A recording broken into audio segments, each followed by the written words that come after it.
Pues tengo el placer de presentarles a Gemma Cobo Delgado, como directora yo del área del siglo XVIII y Goya, porque ella es en estos momentos becaria del área del siglo XVIII y ganó ese puesto sobre muchas personas muy bien preparadas. Gemma es joven, como pueden ver, tiene esa suerte y tiene ya una carrera por detrás, es decir, ha hecho su carrera en de Historia del Arte en la Universidad Autónoma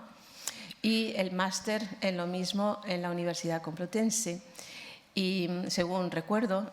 su máster fue premiado con el premio extraordinario.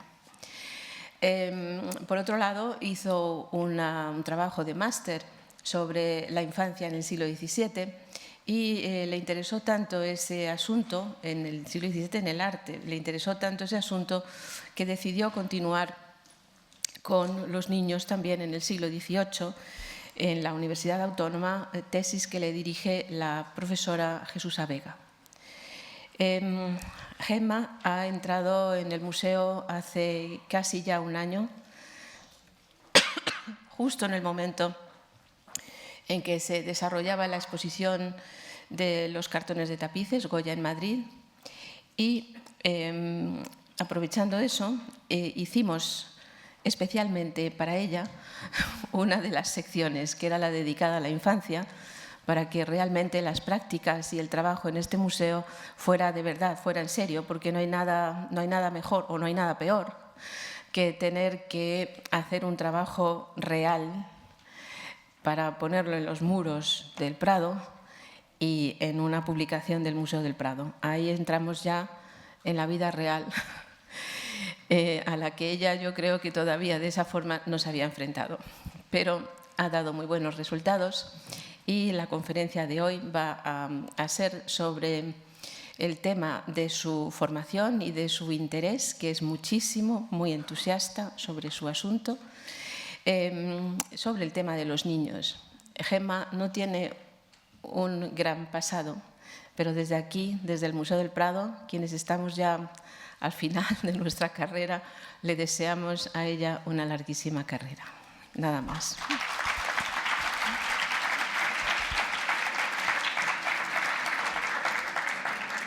Bueno, en primer lugar quisiera agradecer esta generosísima presentación de Manuela. También quisiera agradecerla estar aquí, porque gracias a ella estoy hoy con todos ustedes. Y también quería hacer extensible mi agradecimiento a las otras compañeras del área, a Gudrun Maurer, a Virginia Albarrán y a Gloria Lacarte, porque todas ellas me han aportado algo para esta comunicación. Lógicamente también muchas gracias a ustedes por estar aquí hoy por la tarde acompañándome.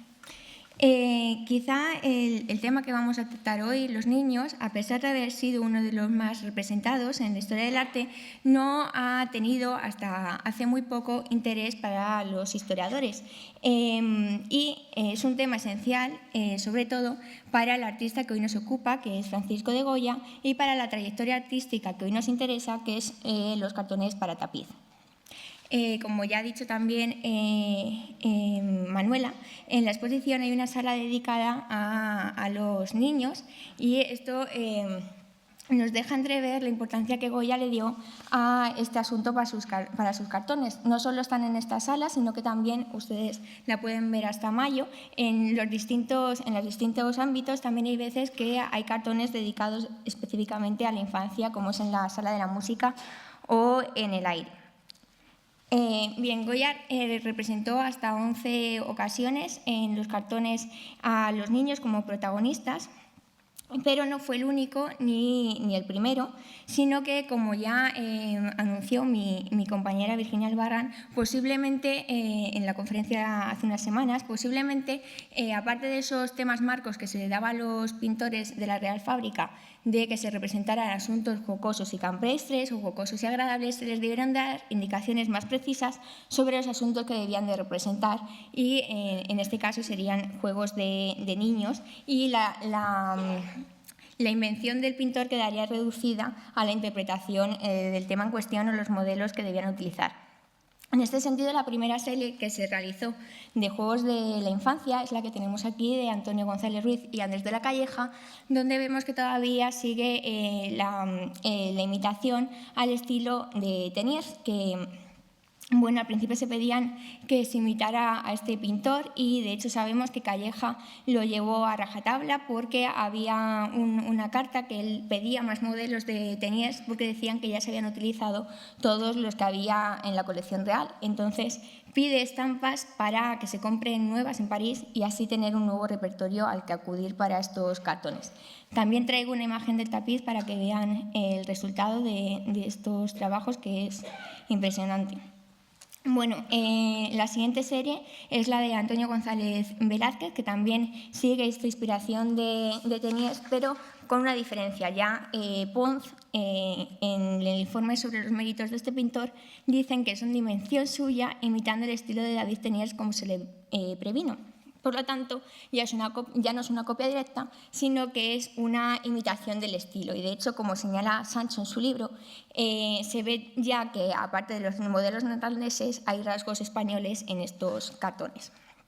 Pero, bueno, aquí también he traído algunos ejemplos de los tapices para que vean la calidad que tenían estos textiles que nada menos iban destinados a decorar las salas de los palacios reales. Bueno, hay que esperar a la serie de José del Castillo para ver niños vestidos a la moda contemporánea, que, como vemos, también entonces registran ese cambio de gusto que hay en la Real Fábrica de Tapices, donde al principio se siguen los modelos de David Teniers, pero después ya se sigue la moda contemporánea. El cartón que tenemos aquí se perdió durante la Guerra Civil, pero también les traigo la imagen del tapiz para que lo puedan observar en color. Y es interesante porque ya el propio Castillo dice que se les representa con trajes nuestros. Y también se empiezan a mostrar ya las ideas ilustradas, se les muestra jugando en el ámbito de la naturaleza y también realizando actividades propias de la educación de las clases elevadas, como es el dibujo, el dibugo o la música. Y también en esos temas jocosos haciendo travesuras como es colocar a un gato un papel en el rabo. Goya también, contemporáneamente a Castillo, representa a los niños de su tiempo y vestidos en la moda. A diferencia que los anteriores, no representa a todos los niños en una misma serie, sino que están dispersos entre sus distintas series. Y normalmente cuando se le piden asuntos jocosos o agradables para la infancia, elige lo agradable. Salvando quizá la última serie, la de los años 90,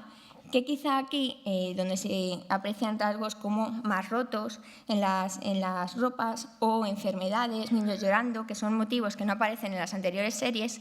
se refleja más ese término de jocoso, que también mi compañera analizó muy bien en la conferencia anterior, como algo que se representa inadecuado y exagerado para mostrar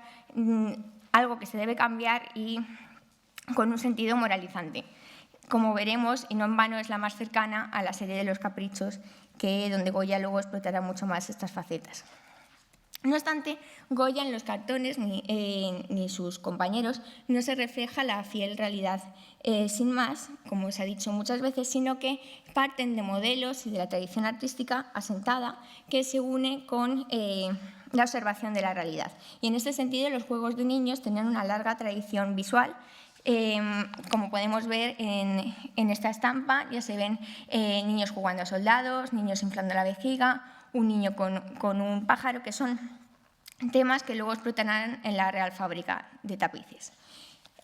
Otra serie que tuvo bastante éxito y que muestra estos juegos infantiles fue la de Estela, que se muestran hasta 50 juegos de niños y que tuvo una acogida grande en España, como se refleja en esta AUCA valenciana o Aleluya, que hay modelos que se repiten fielmente, como por ejemplo vemos aquí a los niños jugando con la máscara o los niños con el sub y baja. Y, a su vez, esta Aleluya también tuvo una gran importancia en el siglo XVIII, se llegó a reimprimir hasta en 3 ocasiones, en el año 25, en el 35 y en el 51, y que se utilizara como modelo en las Reales Fábricas se ve por el hecho de que González Velázquez, en sus diseños para rinconeras, estaba utilizando estos modelos. Bueno, aquí me tienen que creer porque no se ve bien, pero es un sub y baja, y también un niño con la máscara. No en vano esta serie francesa, que tuvo bastante éxito también en Francia y también en la Real Fábrica de Tapices francesa, los Gobelinos, aparecen también distintas series de niños jugando y de niños en entornos naturales, que por supuesto en el siglo XVIII se continúa y se explota aún más, extendiéndolo por todas las manufacturas como son estas tapicerías de sillas o los biscuits, y todo siguiendo los modelos de nada menos que de Bucer. Con el cambio de dinastía, lógicamente el influjo francés es mucho mayor, aunque ya lo había habido incluso en el XVII, pero en el XVIII lo es aún más, y vienen pintores franceses como por ejemplo el Guas, que también traen este gusto por lo pintoresco y por los temas anecdóticos, donde también en estas obras ya vemos motivos que se explotarán en los tapices, como son los niños subidos a los árboles, una vez más los niños con pájaros. Y este gusto de la familia real por estos temas se hace evidente si tenemos en cuenta que las decoraciones de palacio se encontraban estos 2 cuadros en la antecámara de los príncipes de Asturias en 1776, que son de Villavicencio y de Giordano, que son artistas del XVII, y que si ya utilizaban esos cuadros para decorar sus salas, es normal que para las nuevas manufacturas también gustasen de pedir temas similares. Bien, pero otra razón por la que se escogían temas infantiles, aparte por el gusto por estos temas agradables, sería también por las dimensiones que tienen estos temas, que son especialmente indicadas para las sobrepuertas, no solo las de Goya, sino también las de Castillo y las de los otros pintores, porque hacen que no se pierda la proporción con las figuras de los paños grandes en las que aparecen adultos. Porque si pones un adulto, pues lógicamente se perdería la perspectiva. Entonces, cuando aparecen adultos en las sobrepuertas, suelen ser tumbados o sentados para que se siga con la proporción. Y la última razón por la que yo creo que los niños aparecen especialmente en los cartones para tapiz es porque en la política ilustrada la infancia adquiere un valor muy importante, porque se considera que es el único modo por el cual se llegará al progreso del Estado. Leo, por ejemplo, las palabras de Bonnel, que dice: «Son los niños la esperanza y el nervio de la patria, y la infancia es el plantel de los que algún día han de llegar a ser hombres y mantener el Estado». Es lógico también que unos monarcas ilustrados tuvieran estas ideas pendientes en sus palacios, donde las familias unidas y productivas y los niños bien criados y educados serían la forma por la que el Estado progresaría. Bien, aunque ya he dicho que Goya utilizó modelos y que sus cartones son construcciones idealizadas de la realidad, eso no deja de mostrar, para crear la veracidad de los cartones, el sello de la época, como dijo Caro Baroja. Y estos elementos que aparecen en los cartones, que forman parte de su contexto cultural, son los que a nosotros nos facilitan el conocimiento, en este caso, de la vida del niño en el siglo XVIII. En la naturaleza del juego se consideró que, unidos a la recreación, podrían ser un buen medio por el cual educar a los niños. El motivo del campo se consideraba que podía llegar a ser un libro abierto, y el autor anónimo del discurso a los padres de familia decía que el campo y la huerta han de ser unos verdaderos libros en que debe aprender el niño, a quien se quiere dar una educación estimable, antes que los libros de papel. En la huerta irá conociendo los árboles frutales por sus nombres, tamaños, hojas y troncos. Realmente vemos como ya la naturaleza adquiere un valor muy importante para la infancia, y no solo la naturaleza, sino en concreto los árboles frutales, se dice que se debía de aficionar a los niños a la agricultura y sobre todo debían ver la recolección de los frutos porque sería el modo por el cual incentivar a los niños, y no solo al pueblo, a los niños del pueblo, sino también a los niños del resto de las clases sociales para hacer productivos los campos. En este caso vemos que los niños de Goya ya saben ya saben recolectar frutas, porque el propio Goya nos dice que los otros les están apartando del sombrero y este niño pues les está recogiendo. Además, se señalaba en el Semanario de Agricultura y Artes que este modo por el cual enseñar a los niños la historia natural y la explotación de los campos in situ resultaba especialmente interesante porque en lugar de hacer otras diversiones recogen las piedras, las plantas, las flores cuyos nombres saben y forma cada una coleccioncilla de historia natural al mismo tiempo que recuerda las propiedades de cada cosa. Formaba parte de la nueva filosofía por la cual se estudiaba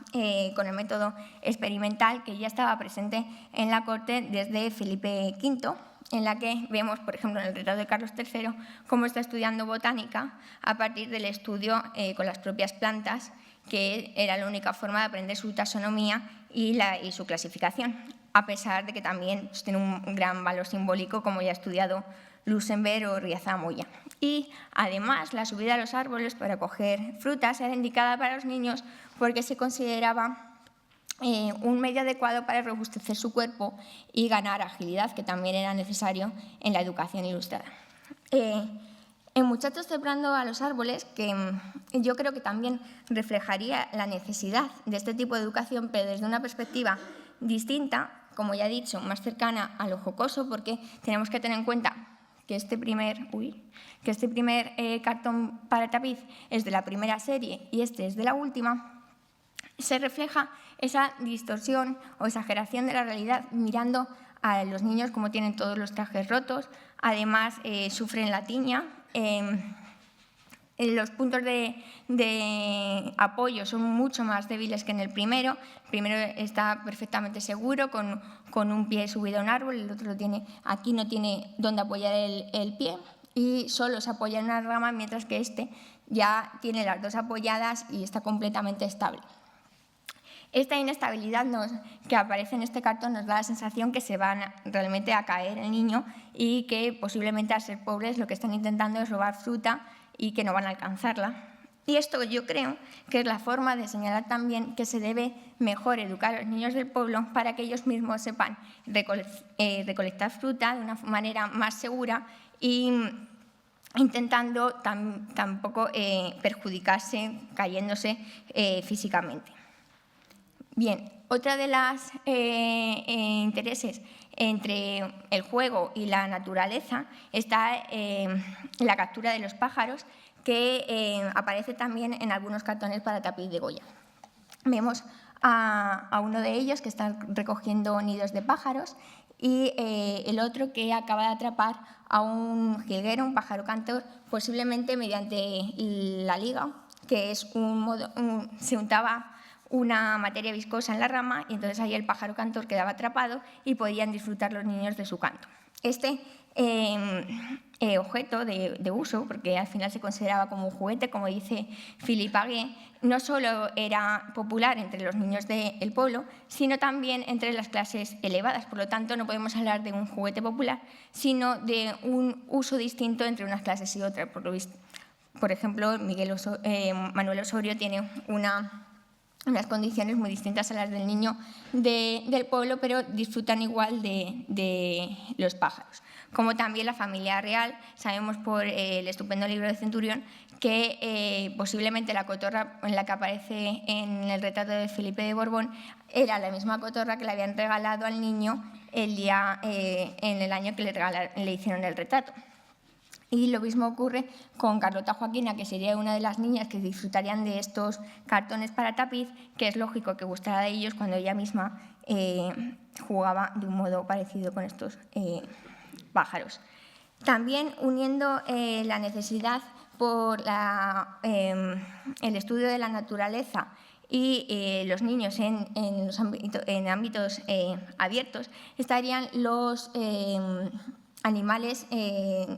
propios del ganado, donde también en el discurso de los padres de familia se dice que por capítulo de alegría y contento del ánimo se les puede procurar a los niños que posean siempre algunos animales como perros, cabritos o borregos, que se hacen muy amigos suyos y los divierten mucho, pero sobre todo eran interesantes para su educación, porque dicen que la máxima de que los niños manejen animales tiene por objeto formarles desde luego inclinación a la cría de ganados. Y continuaba diciendo que esta pasión en edad adulta tomará fuerza y se extenderá con la experiencia a la utilidad y ganancia del comercio de los animales. Todas las enseñanzas que tenían de niños, aunque fueran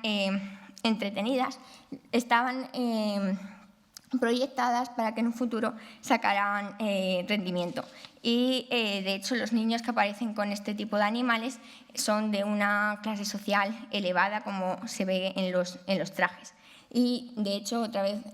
volviendo a tiempos de Felipe V, él también, sus hijos, tenían corderos y carneros que iban con campanillas como el que tenemos en el cartón de Goya.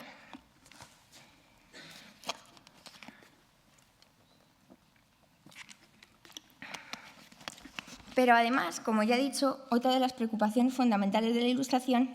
era que, además de formar el entendimiento, debían de formar un cuerpo vigoroso, porque de nada servía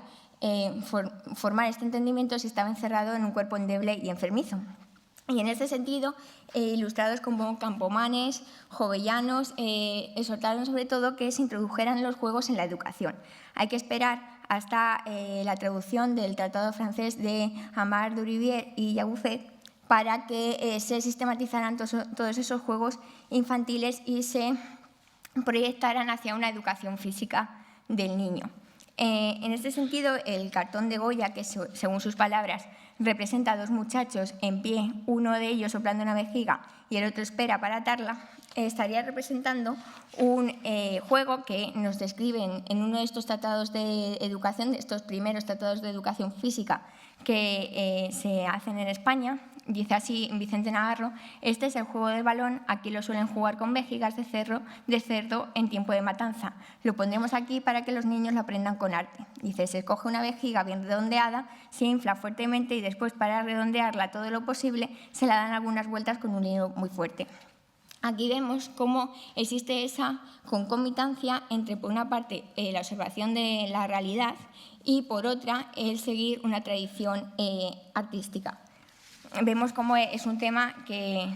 ha sido muy representado en la historia del arte por estampas, pero también cómo era un tema de uso cotidiano en la época y que no se distancia demasiado a cómo se hace en la actualidad en algunos países. Por lo tanto, lo que realmente se hacía era abstraer la realidad siguiendo algunos modelos propios de la tradición pictórica. Otro de los juegos que también se sistematizaron en estos primeros tratados de educación es el balancín, que vemos en el cartón de Goya, que ahora, a nuestros ojos de hoy, no nos extraña que fueran muy criticados estos tratados, porque decían que juegos como este podían perfeccionar la educación del niño. Y en el diálogo satírico del periódico Minerva decía: perfeccionar la educación del niño, repuse yo admirado y riéndome de la ocurrencia. Perfeccionar la educación animando a los muchachos a que anden a porrazos, cachetes, mojigones, palos y estocadas, enseñándoles a jugar a la gallinita. Bueno, y continúa así. Lógicamente esto ocurre porque en aquellos momentos todavía no se había hecho la diferenciación entre los juegos propios del deporte, la educación física tal y como lo entendemos hoy, de los juegos que eran tradicionales y para el recreo de los niños, como los que vemos aquí, ¿no? La cometa, el balancín, el columpio. He incluido también esta pintura, que aunque no es un cartón para tapiz, es una pintura de Goya que tiene más o menos los mismos fines, porque es un tema decorativo para los duques de Osuna, para las pinturas de gabinete, y que lo he seleccionado porque también es un tema de un juego que se sistematiza en estos tratados, que lo vemos como el mayo, y que también goza en la estampa popular de una larga tradición artística. Otro tipo de juegos distinto son los juegos de imitación, que también hay varios, y en este caso la representación de los niños jugando a soldados también tenía una larga tradición pictórica que está presente en las estampas que hemos señalado antes, pero que por otra parte también pertenecía a la realidad, y lo vemos con juguetes similares a José Acosta y Bonels, que aparece pues con la escopeta, el sombrero y el tambor. Como Manuela Mena relacionó hace ya un tiempo, también está en clara relación con algunos dibujos del cuaderno italiano, lo que también nos indica que Goya, para representar a los niños, hizo estudios al natural de la infancia. Y por otra parte nos indica la importancia del sonido en estos juegos, porque en todos estos cartones, estos hacían pareja, aparecen niños jugando con tambores, lo que también nos introduce en el mundo sonoro que vemos en la sala de la música. Y otro de estos juegos de imitación era el jugar a los toros, que por una parte pertenecía a la realidad, se llamaba el toreo de salón, y se jugaba con un toro fabricado de mimbre que servía para jugar a todos los pasos de la lidia. Era un divertimento que se extendió incluso a América, y sabemos que Fray Sebastián de Aparicio en América jugaba con los coristas a este juego, y por supuesto no pasó inadvertido por ninguno de los viajeros que en el siglo XIX vinieron a España. Y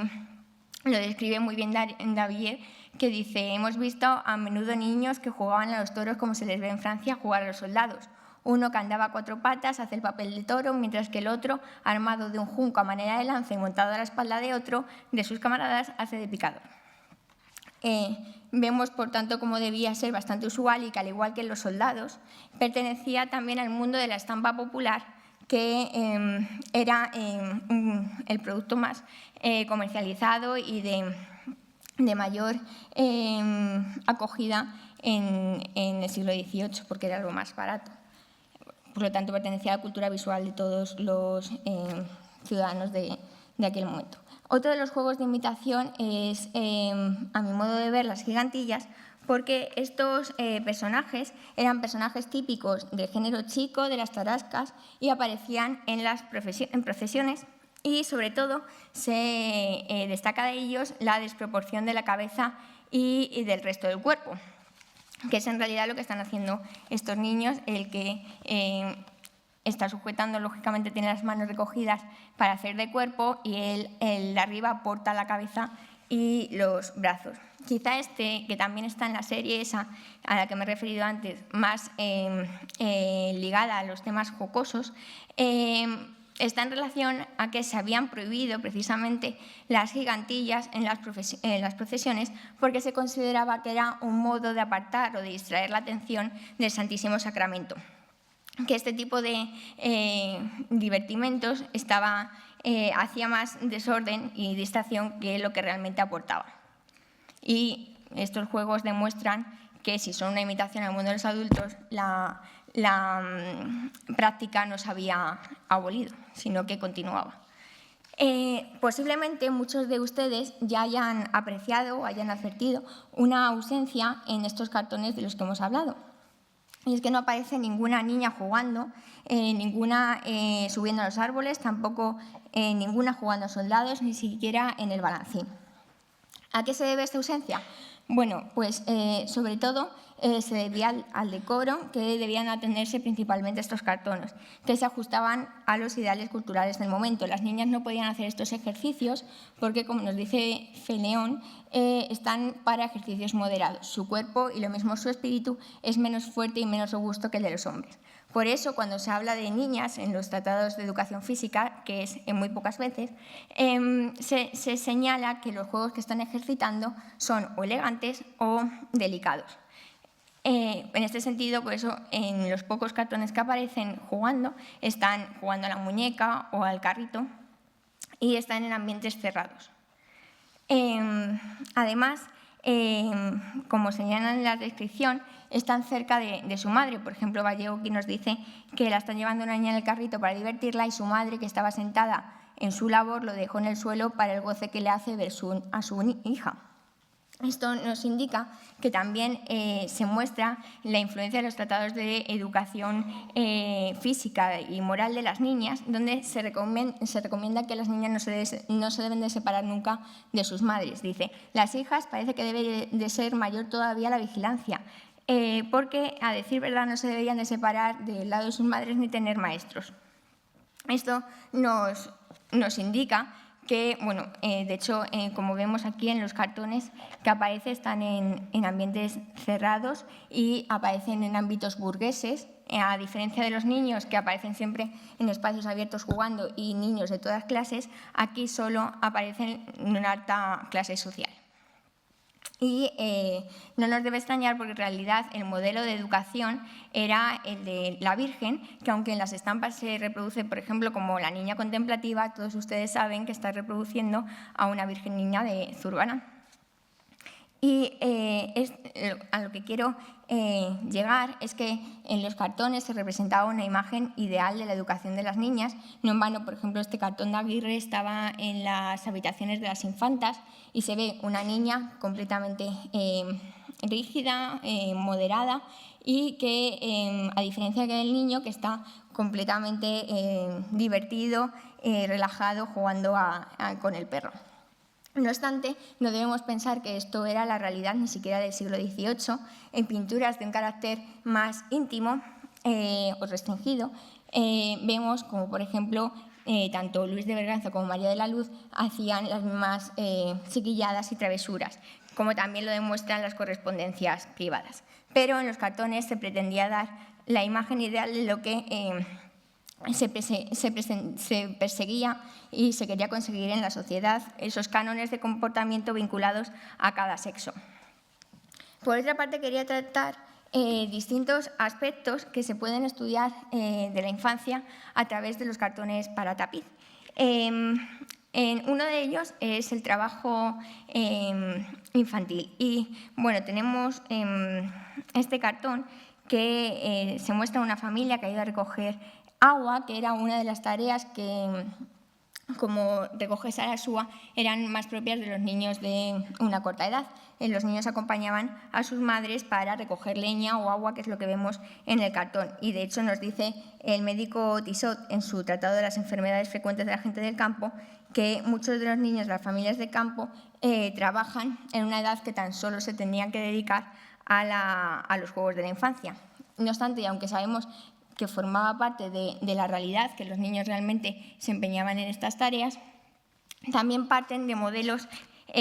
Goya también parte de modelos para representar, por ejemplo, la idea del invierno, que no tenemos que olvidar que este cartón para tapiz estaba en la sala dedicada a las 4 estaciones y, aunque no es exactamente el mismo modelo que el que utilizara Vidal Domar, tenían que tener estampas comunes que se utilizaban como repertorios también para representar las estaciones. Vemos a los niños cómo se están tapando las manos en la chaqueta por el frío que hace. Una vez que superaban la primera infancia, a partir de los 7 años, empezaban a realizar trabajos, podríamos decir, asalariados, que serían en ese segundo periodo, que es la puericia, donde sobre todo se destinaban para mozos de labor, que posiblemente es lo que representa este cartón para tapiz, en el que vemos a 2 niños que deben de ser una extracción social baja o del pueblo, que están cuidando 2 enormes dogos, que eran unos perros muy caros, lo que nos indica que pertenecían a otra persona que sea su dueño. Y sobre todo esto lo sabemos porque el precio del ejemplar variaba en función de su violencia y estos perros se utilizaban para el toreo, para la caza, incluso para peleas entre sí. Y nos hablan de que eran realmente animales caros y por eso los niños estarían trabajando para su cuidado. Esta imagen contrasta con la imagen que haría pareja, que es el niño del carnero, donde, como ya hemos estudiado, es un niño de una clase social alta que está jugando en realidad con el carnero como divertimento y también para formarle para un trabajo con fines mucho más altos al niño. También Tomlinson, hace poco, en una conferencia el pasado miércoles, señalaba este contraste entre los 2 cartones como que el menor,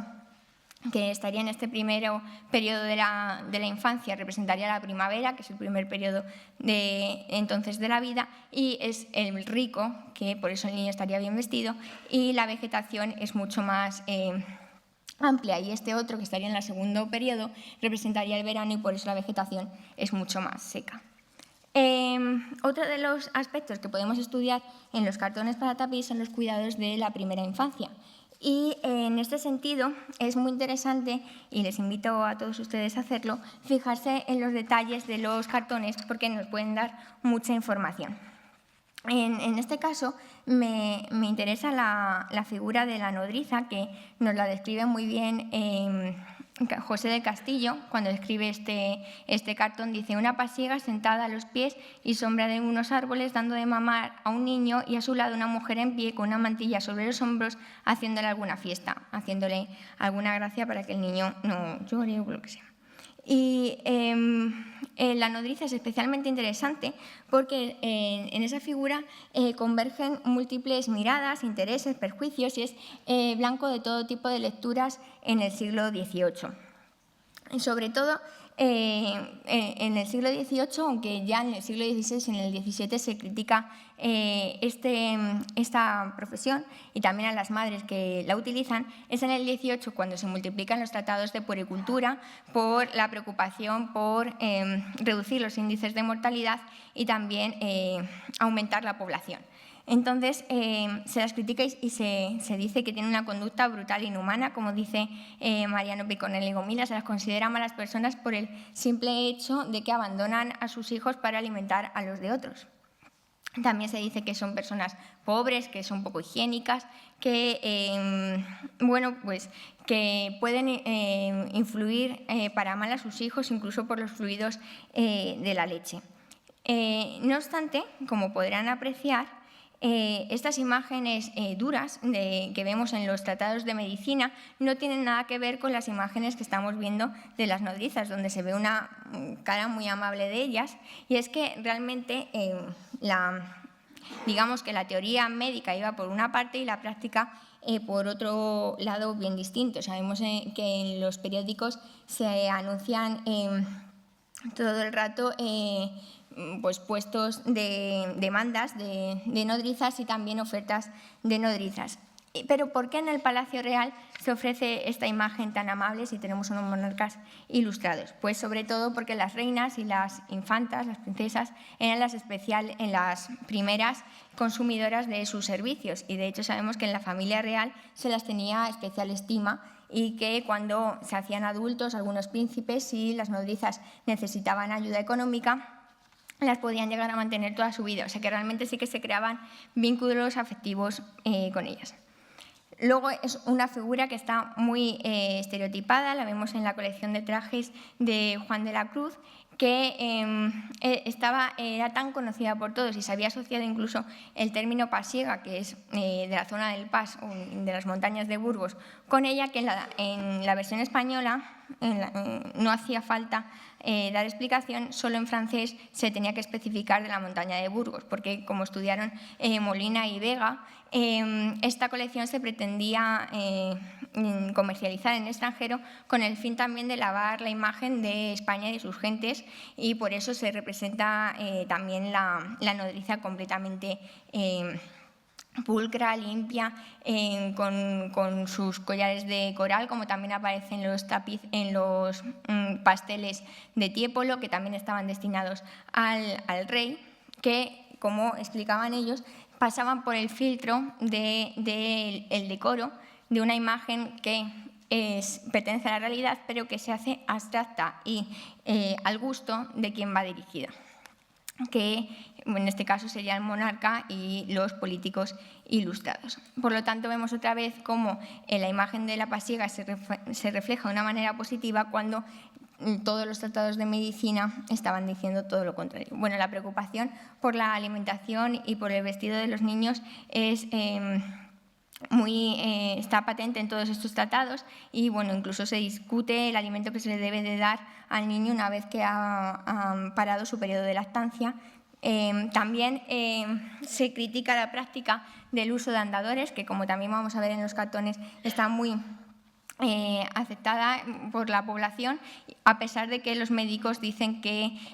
pues esto puede perjudicar al pecho del niño, a la espalda, a las piernas, porque se pone al niño a andar antes de lo debido. Y lo vemos en otras pinturas, como por ejemplo en la de Manuel de la Cruz, que son estos dos tirantes, o en los retratos de la alta burguesía y de la nobleza.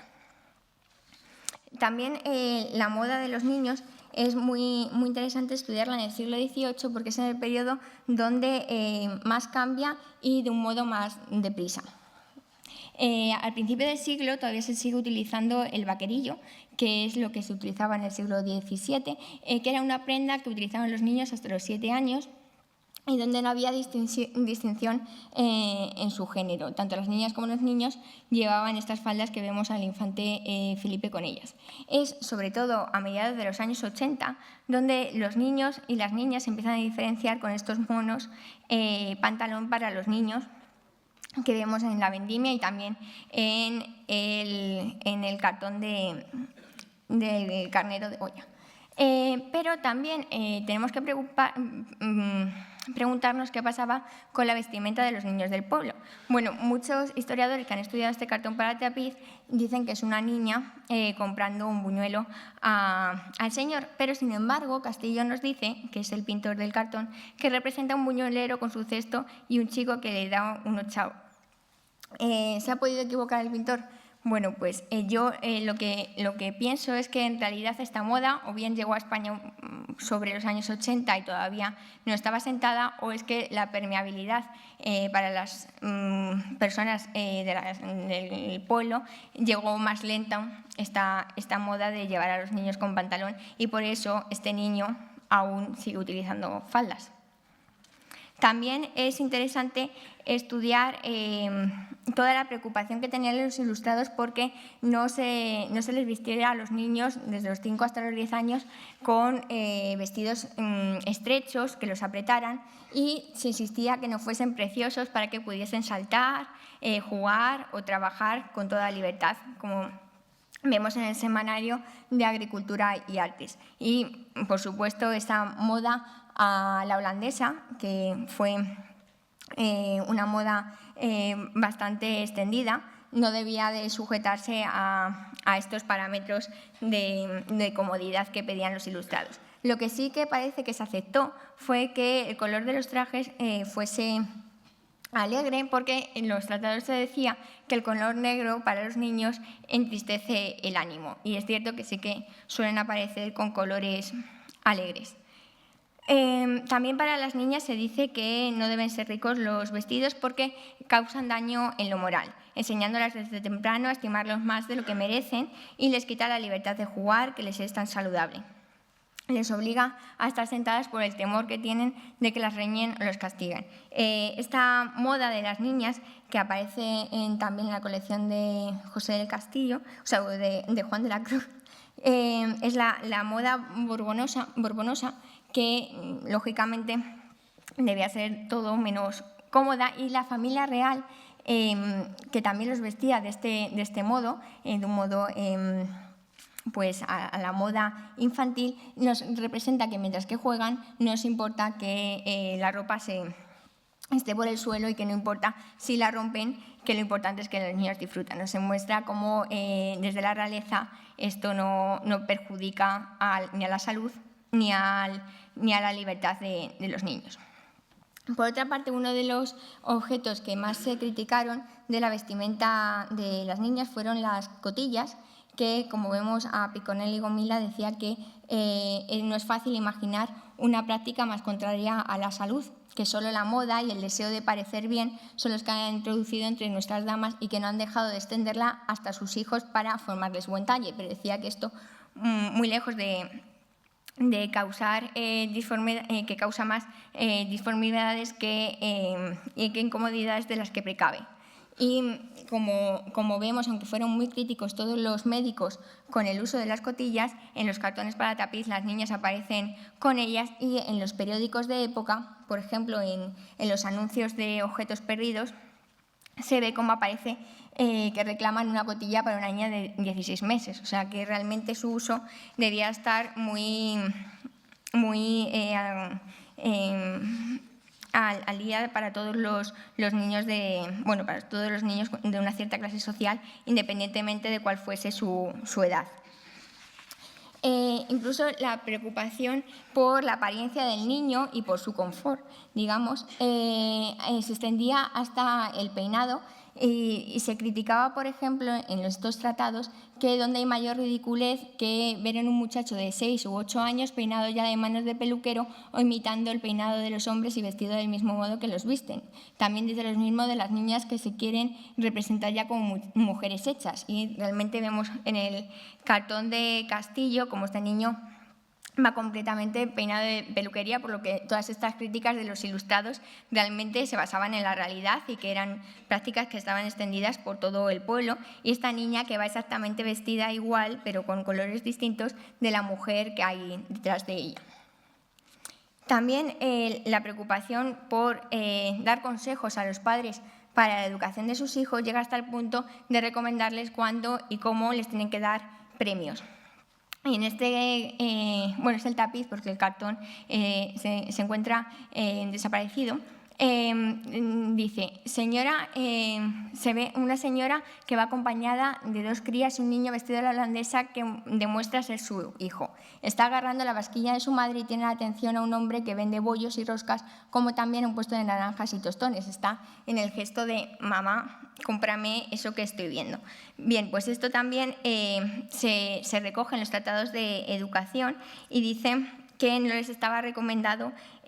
darle a los niños como premios los adornos, el buen vestido, las golosinas, los buenos bocados ni las cosas de este género, porque prometiendo estas cosas